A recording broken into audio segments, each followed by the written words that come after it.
Hi, so today I'm joined with Kasra Dash, and the discussion we're talking about is marginal gains, specifically with SEO, and how the little things actually all start to add up and compound over time. It's the marginal gains that you get with SEO that gives you long-term rankings.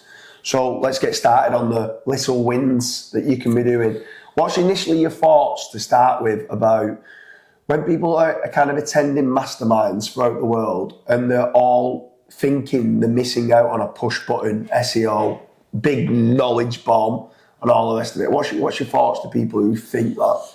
It's definitely not the case. I think the best SEO advice is the most boring SEO advice, and that's literally like build quality content, build good links, and you'll rank. But not many people like hearing that. So a lot of people think that they need to be doing all these crazy calculations, doing all of these crazy link building techniques, and it's not necessarily the case. Like, we've both got a lot of successful sites between us, and the one commonality between every single website that we've got and every single industry is that you need good content and good links. Yeah, for sure. I think the big part of the marginal gains within SEO is just do all things right. Yeah. So let's just run through a few bits with regards to, let's start off on technical SEO. So making certain that your site speed, that it loads fast. I mean, you don't need to absolutely obsess over 0.01% speeds and stuff like that, but making certain that it does load fast enough that Google can get around your site quite easily. So I'd start off with that with technical. What else would you say with technical? What are marginal wins for technical SEO? Good internal linking, just internally linking to your most important pages, the pages that generate you the most money. And one thing as well, we're probably going to knock through like a few different like things that you should be doing on your website. And that's not to say that you need to do everything correct from the word go. It can be like, okay, I'm going to work on technical today, and then in a week's time I'm going to work on my content, and then another week's time I'm going to work on my internal linking. Everyone just obsesses with, okay, Kasra and James have told me I need to do these 90 things and I need to do these 90 things before I launch a website, and it's not the case. Yeah, I think the biggest thing on that we always say to the team is that, especially let's say when you're writing content, they procrastinate too much. I'm like, just go and get it live. You've got a button called the edit button, which means you can edit the content, you can add more bits to it, you can optimize, you can remove fluff that's in there. Just get stuff done. People are obsessing over, let's say, schema, right? Just go and get schema set up, and if you can improve upon the schema that's on there, then great. If it's organizational schema, if it's local business schema, whatever it is from a technical standpoint, get those marginal gains in initially, and then improve upon it. It's all about those compounding effects of those improvements of what you can do. But is there anything else within technical SEO, like I probably just mentioned there, schema, is there anything else that you would be the small incremental kind of wins? A lot of people are scared after doing keyword research. I think that's going to keep going in and out of focus, but we'll continue. So what I mean by that is they'll go and do their keyword research and they just won't know where to start.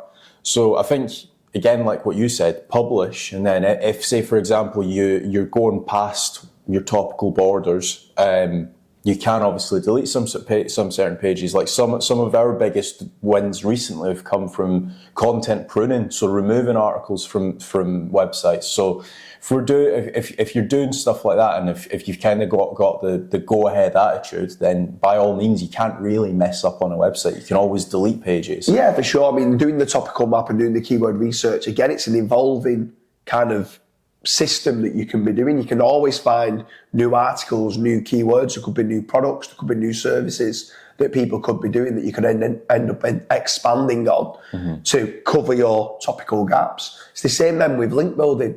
Like, there's always new link building opportunities that you can be doing, but don't over obsess over everything to do with it. It has to have traffic. It has to be 100% relevant at a domain level and everything else. You've got to try to just keep moving forward and getting those referring domains being built up.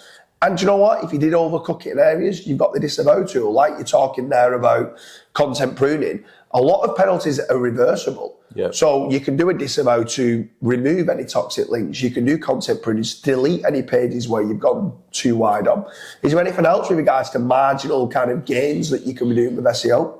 Marginal gains. So if I had like a checklist of marginal gains, obviously let's think that everybody's on page or their technical SEO set up correctly. And what I mean by that is they are internal linking. They don't have any 404s or double 301s.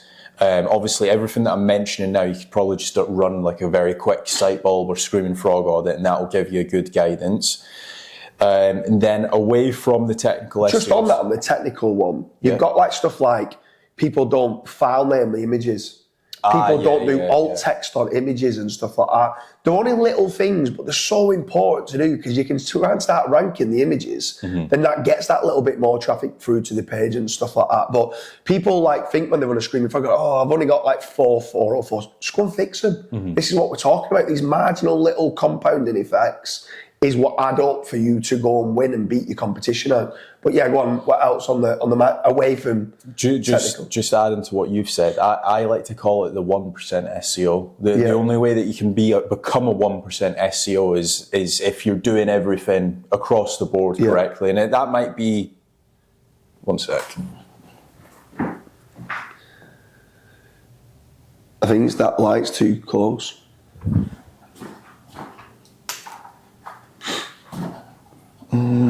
What are you going to do here? It's too bright overall. Will she go through it and edit this out? Yeah.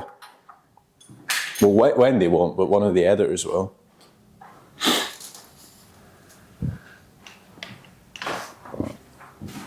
Shall I move that light back a bit? No, it's because fairly certain now it should be fine. Yeah.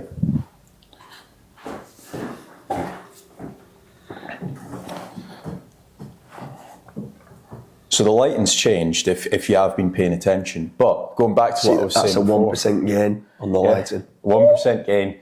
But what I was saying before is if you want to become a 1% SEO, and what I mean by that is it's not necessarily based off of earnings, but like the 1% SEOs are like the guys that are like ranking in slots, for example, ranking in gambling or CBD and stuff.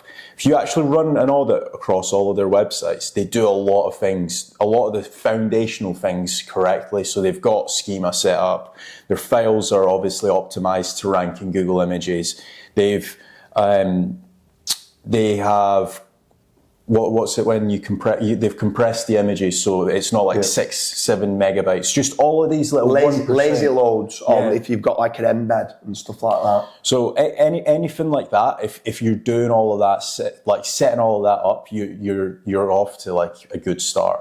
And then away from that, it's probably the keyword research. I would say that's pretty important. Like I done a video last night on the reasonable surfer patent. And again, so some people will, like it probably goes like above their head, but I've tried to explain it very easily in the sense that you kind of need to be thinking of like what queries is somebody searching before and potentially after your product. So if you are selling, let's say, running shoes, are you covering the topic in its entirety of can that person that's purchased their running shoes then come back to your website and learn more about how to take care of their running shoes?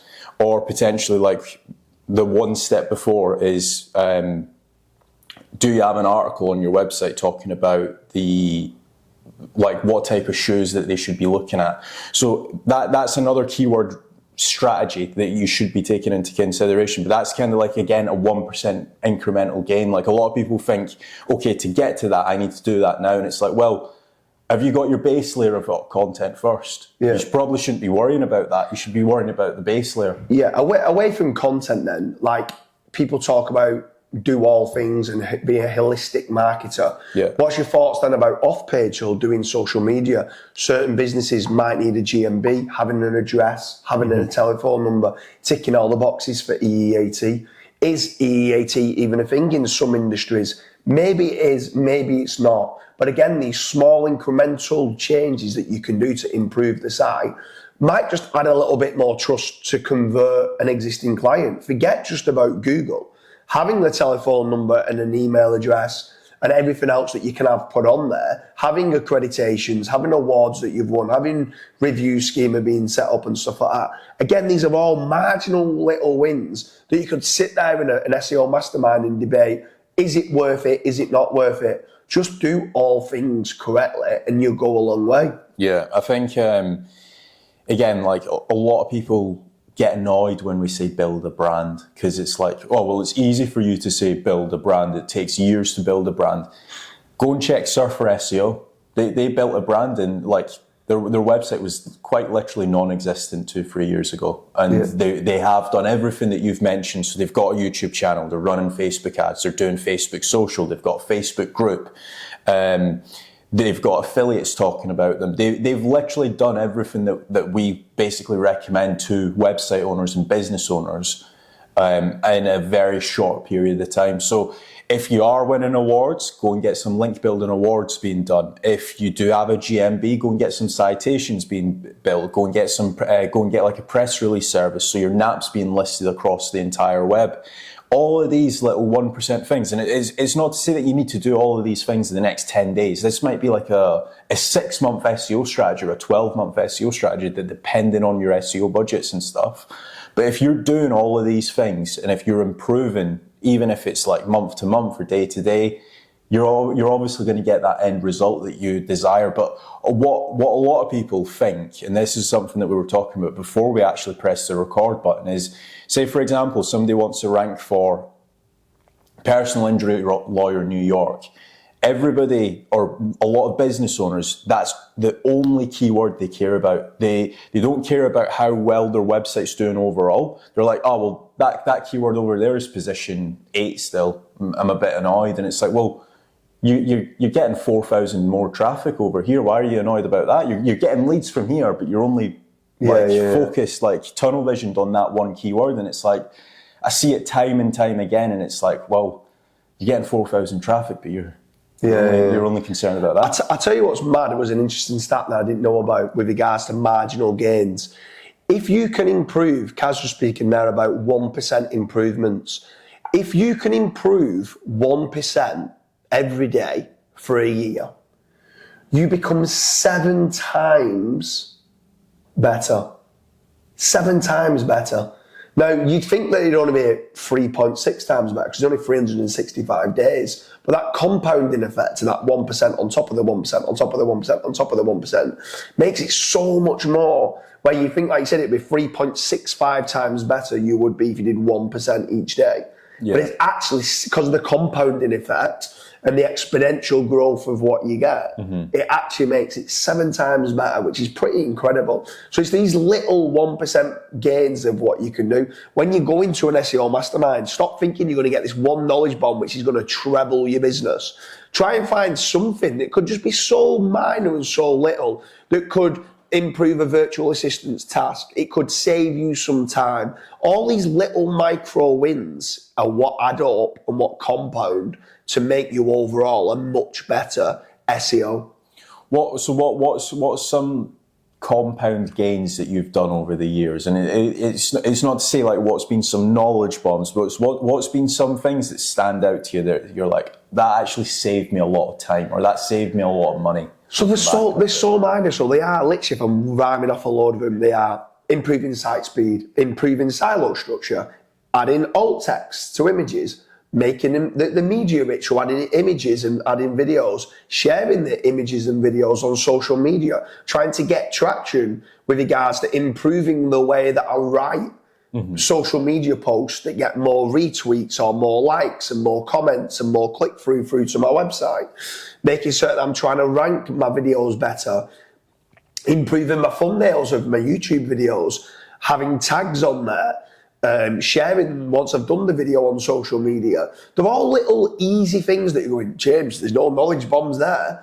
But then it's like having proper standard operating procedures, so having SOPs for your staff to make certain that they're following it in the correct way, making certain that I'm trying to add images and videos to my citations, trying to do unique descriptions in my citations, doing the press release every time I win some awards, which gets me referring domain count. But when I'm doing a press release, trying to add a video, trying to add an image, trying to have the NAP listing in as many places that I can, adding the NAP listings in YouTube descriptions, it's endless, and it's all the little micro wins that long-term people go like, how have you been so successful in SEO? And I'm like, I sit there and I go, I'm a businessman. I'm not an SEO. Because if you want to speak about knowledge bombs, there's probably a lot of other people that are more intelligent about SEO than what I am. Got the latest hacks, the black hat techniques of what work, but all these little compounding wins over time, it's just enough to beat the competition. Then move on to another site and just do just enough to beat the competition and do another site. Recently, we've started to improve upon what a good quality link looks like. So we've been disavowing some links. We've now tried to start improving, going through like the blacklist of guest posts. So we're not paying $200, $300 for a link that actually has got no trust and has got a little bit of toxicity. Yeah. All those little wins all start to stack up, because every time you're looking to acquire a new link, you know that it's got trust and it's got power and it's low in toxicity. Trying to get semantic triples into the content. I didn't even know what a semantic triple was. Like, I'm sat there like a school kid, and I've been doing SEO for over 10 years. When someone sat there telling me, do you get semantic triples in? I'm like, I'm thinking of advanced because I don't do keyword research, I do topical research, and I get entities on a page and thinking, I'm advanced, me. But then when they start talking about SPOs and semantic triples, I'm like, what even do you mean? They start talking about the macro and the micro content, contextual borders, like what making certain that even the head in a hierarchy is really important. So when you start like little things like, okay, it's a how-to, like H2, okay, it should be a numbered list, or it should be a video explaining how to do what the question is. If it's a list, normally it's a bullet point list, unless you want it specifically in an order, like a top 10 might be a numbered list. So all these little things, if we're doing comparison, maybe putting a HTML table on there. So you're structuring and you're getting a HTML to text ratio to be good. It's all these little micro wins that you do over time and incremental kind of gains of what you can get that make you a better SEO. It's not a knowledge bomb going, okay, if I inject this bit of code 300 pixels to the left, I'm going to jump to position number 1. Do you know what I mean? I'd love it to be that. It's not white text on a white background. It's actually providing good quality content for the user. Plus, like you've mentioned, removing fluff, removing contextless words. Actually, I used to be obsessed with correlation. Oh, I've got to get these words in 16 times on the page. Oh, this question of this article needs to be 3,400 words because correlation tells me that it needs to be 3,400 words.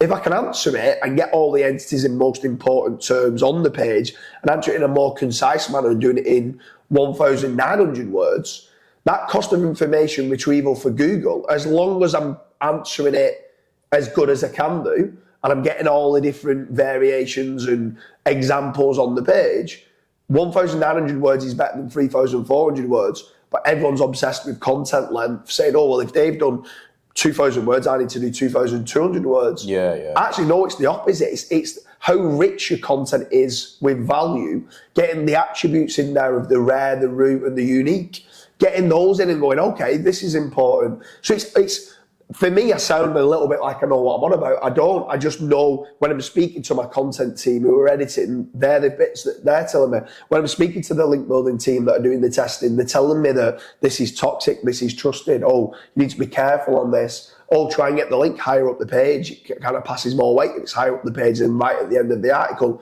because of the reasonable surfer pattern. It's all little things like that. If we try and rank the guest posts and physically optimize the guest posts to rank, which at Searchery they're called power posts, if that page on that guest post starts to rank and gets traffic, it's providing more weight through to the link. So it's all little things like that all marginally add up that makes it key. I think one thing, like you started off very basic then. So you were like, yeah, having a fast website, doing it, like optimizing your images, alt tags and stuff. That's all like, I'm hoping everybody that's watching this is already doing that. But then you start getting very advanced very quickly. One thing to bear in mind if you guys are watching this is that that's took you years. Do you know what I mean? Oh, yeah, of course it has, It's not been like right, I'm awake, I'm going to learn more about semantic triples or page weight and page rank and stuff like that. It's kind of like, right, okay, now that I've got my strong foundational website set up, I've got maybe 40, 50 articles set up, now I'm going to actually learn a little bit more on how to improve the content. Yeah. Or now I've built, let's say, my 60 foundational links or my 200 foundational links. Now I'm going to learn a little bit more on toxic backlinks and what type of links actually push the needle, what type of links I should ignore and stuff like that. Yeah. That's kind of like over time you start to get better and better at that. It's not something that you just wake up and you're like, right, okay, I'm going to learn. Oh, no, yeah, for sure. Like you said, I've been in it for a long time. Every day is a school day for me. I want to learn every single day. I want my team to innovate or they're going to evaporate. I always push upon innovation with now new AI prompts and stuff like that. See, there's certain people that are watching this will be like, oh, Dooley, you're making up terms with semantic triples. I haven't made that up. That's actually part of linguistics. Do you know what I mean? If you actually start to look in, a semantic triple looks at the subject, the predicate, and the object within a sentence structure. It's just having the sentence structure correctly. You're going, oh, you're just doing complex words to sound good. I'm not. That's what the terminology is for that. It's like the other day in one of the groups, someone was talking about the salience of an entity and everyone was commenting, oh, you don't need to worry about that. And I'm like, no, you do need to worry about that because the salience of an entity is how confident and the prominence of that entity. So it's how important that entity is within the topic. I want to try and get that, if it's really important, higher up the page and potentially in the introduction, because it's the most important entity related to the topic. So all this is important. And again, these are the little marginal wins that you can get. Does that mean that adding the highest salience entity in the introduction is going to automatically get your ranking? No, it's incremental gains, but will it help? Absolutely it will help. If you don't understand all these little marginal gains that you can get within SEO, you will struggle. But if you can understand every part of it, from schema to technical to topical authority, to how well your page is written, to your backlinks, and then your social media, and then building a brand and trying to get a positive brand SERP and a positive sentiment around your brand so that people are having a good user experience. And if they are going off to check who you are, they're going, yeah, well, I like these. And then the conversion's going to be higher and everything else. So again, there's certain things off page that isn't just for better rankings, it's for branding purposes as well. And like you said, for branding with regards to like how Surfer SEO have done, could you get an affiliates involved? Could you shout and scream about awards that you've won? Can you go and get yourself more reviews? The amount of companies that we speak to that say, yeah, we've been trading 15 years, we're by far the biggest artificial grass company in the UK. Oh, that's great, you're telling me that, but you've got 3 Google reviews in the lifetime of you've been trading. Do you think that's good enough? Yeah. Go and start getting some more Google reviews. Do you know what I mean? Like, go and try and start promoting to your customers. Can you leave us a Google review? Can you leave us a Yelp review? Do you know what I mean? Trustpilot. A Trustpilot review. Can you go and get some video testimonials and then share it on your social media? All these trust signals then can all start to stack up as well. And potentially adds to your SEO value with regards to EEAT signals, whether you want to believe that or whether you don't. Like, just do all things. And when you do all things holistically, a rising tide lifts all ships. Yeah. Doing these marginal gains, everything together collectively, will make you a better SEO. Yeah, definitely. So we hope you like the video with regards to marginal gains and doing them 1% improvements for your SEO efforts.